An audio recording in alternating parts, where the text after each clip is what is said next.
பிரியமானவர்களே, ஆண்டவராக இயேசு கிறிஸ்துவின் நாமத்தினாலே உங்கள் யாவரையும் நான் அன்போடு கூட வாழ்த்துகிறேன். எல்லாருமே சந்தோஷமா இருக்கிறீங்களா? இந்த நாளிலே தேவனாகிய கர்த்தர் நம்மோடே கூட பேசுகிற ஒரு வார்த்தை என்னவென்றால் 11ஆம் சங்கீதத்தினுடைய 5வது வசனம்.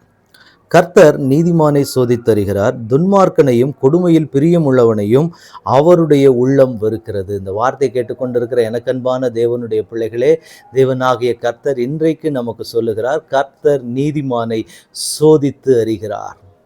அப்ப ஆண்டவர் ஒரு மனிதனை சோதித்து அறிய வேண்டுமானால் அந்த மனுஷன் தேவனுக்கு பிரியமுள்ளவனாக, தேவனால் விரும்பப்படுகிறவனாக நிற்கிற பொழுது ஆண்டவர் அவருடைய இருதயங்களை சோதித்தருகிறார், அவருடைய விசுவாசங்களை சோதிக்கிறார்.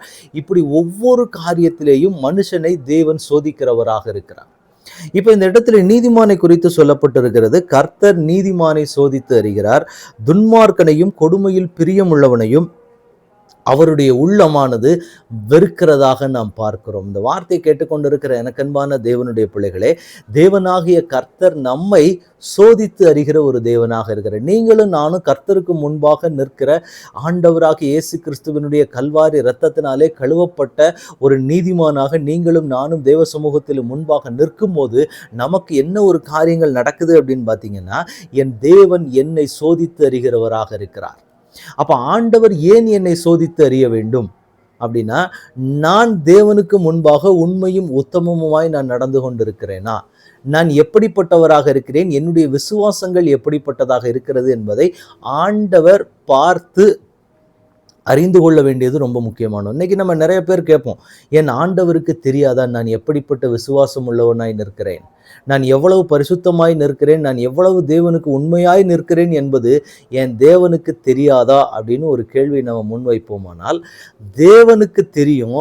ஆனால் நமக்கு எதிராளியாய் நிற்கிறான் பாருங்க ஒரு பிசாசானவன், அவனுக்கு நாம சில காரியங்களிலே ப்ரூஃப் காண்பிக்க வேண்டும். அப்ப தேவன் ஆண்டவர் தன்னுடைய காரியங்களிலே வேதத்திலே சொல்லப்பட்டிருக்கிற வார்த்தையின்படி யோபுவினுடைய வாழ்க்கையில உத்தமனும் சன்மார்க்கனும் நீதிமானுமாய் இருந்து தன் காரியங்களை செய்கிறான் என்று சொல்லி தேவன் சொல்லும்போது அந்த இடத்திலே சத்துருவானவன் வைக்கிற ஒரு மிக முக்கியமான காரியம், தேவன் எல்லாவற்றையும் நீர் வேலியடைத்து எத்தனை ஆசீர்வாதங்களையும் நன்மைகளையும் அவனுக்கு கொடுத்திருக்கிறீர், அதனால அவர் உண்மையாக நிற்கிறார், அதனால உம்மை ஆராதிக்கிறார், அதனால உம்மை தொழுது கொள்கிறார், அவைகளை எல்லாவற்றையும் அவனை விட்டு எடுத்து விடும், அவன் நிச்சயமாய் உம்மை தூஷிப்பான் என்று சொன்ன வார்த்தையின்படிதான் இன்றைக்கு நிறைய பேரோட நிலைமை எப்படி இருக்கு அப்படின்னா, இந்தப்படியான ஒரு நிலைமைக்குள்ளதான் இன்றைக்கு அநேகர் கடந்து போய் கொண்டிருக்கிறாங்க. இந்த வார்த்தையை கேட்டுக்கொண்டிருக்கிற எனக்கன்பான தேவனுடைய பிள்ளைகளே, சோதனைகள் வருகிறது, போராட்டங்கள் வருகிறது அப்படின்னா ஆண்டவருக்கு நீங்கள் பிரியமில்லாது இருக்கிறதுனால கிடையாது,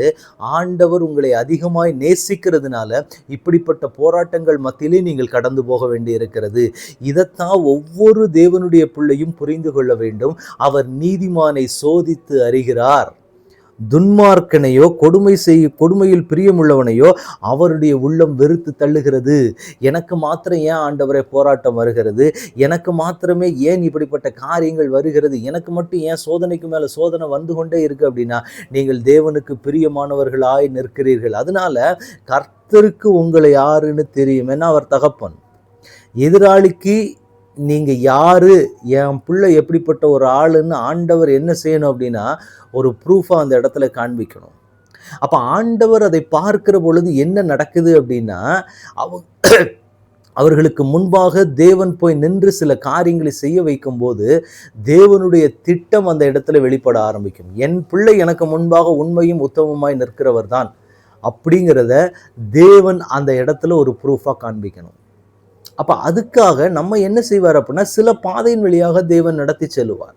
நம்மை விசுவாசத்தை சோதிக்கும்படியாக, நம்முடைய ஜெபத்தை சோதிக்கும்படியாக, நம்முடைய பரிசுத்தத்தை சோதிக்கும்படியாக சில போராட்டங்கள் மத்தியிலே நாம் கடந்து போக வேண்டியது இருக்கும்.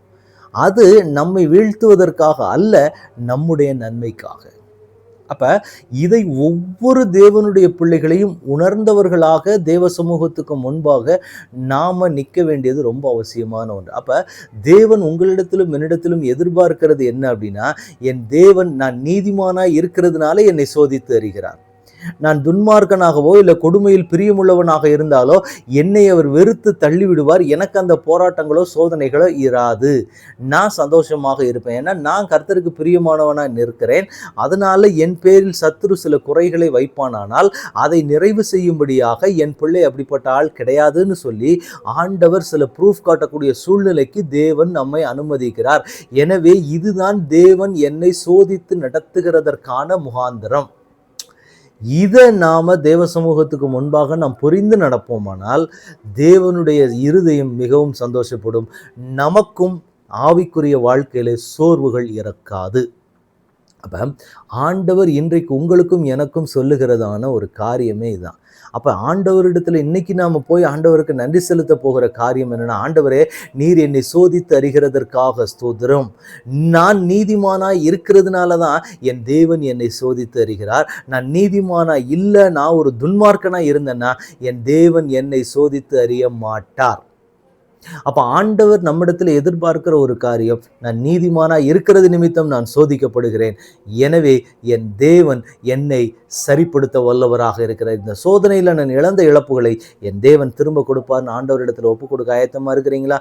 தகப்பனே உம்முடைய கரத்தில் ஒப்பு கொடுக்கிறோம். நீதிமானை சோதித்து அறிகிற தேவன், அப்பா நாங்கள் உங்க சமூகத்தில் உம்முடைய இரத்தத்தினால கழுவப்பட்ட நீதிமான்களாய் நிற்கிற பொழுது ஆண்டவரே எங்களை நீங்கள் ஒரு விசை பலப்படுத்தும்படி நாங்கள் செபிக்கிறோம். நீர் சோதித்து அறிகிற பொழுது நாங்கள் உண்மைக்கு முன்பாக உண்மையும் உத்தமமாய் நிற்க எங்களை பலப்படுத்தும்படி நாங்கள் செபிக்கிறோம். எல்லா தடைகளும் இயேசுவின் நாமத்தில் மாறட்டும். உங்க கரத்தில் ஒப்பு கொடுக்கிறோம். ஆளுகை செய்ய வழி நடத்துங்க. இயேசு கிறிஸ்துவின் நாமத்தில் ஜெபம் கேளும் எங்கள் நல்ல பிதாவே. ஆமேன், ஆமேன், ஆமேன். God bless you.